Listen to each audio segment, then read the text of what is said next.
নামগুলো কর্ণগুলো যোগ করে দেবো। এর নাম কি? ঘনক। একটা ঘনকের 6টা তল থাকে। কয়টা তল? 6টা তল। তোমরা তোমাদের বইয়ে হাতে নিয়ে দেখো 6টা তল আছে।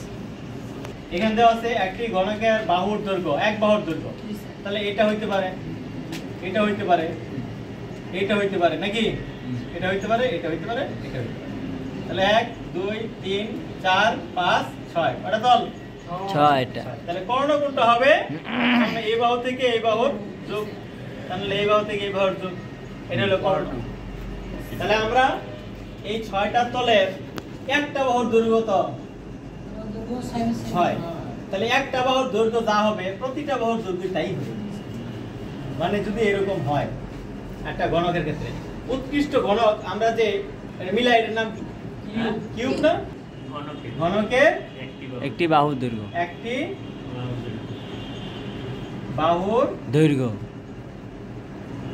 দৈর্ঘ্য 6 সেন্টিমিটার। ক্লিয়ার? ক্লিয়ার। ক্ষেত্রফল, ঘনকের ক্ষেত্রফল, সম্পূর্ণ পৃষ্ঠের ক্ষেত্রফল। ক্ষেত্রফল সূত্র হলো, এটা তো এ, এটা দৈর্ঘ্য তো এ দ্বারা প্রকাশ করবা। কি দ্বারা? এ। 6 স্কয়ার। সূত্র নাম কি? 6 স্কয়ার। তাহলে এই 6 দিলাম, এর মান কত? 6, তার উপরে স্কয়ার।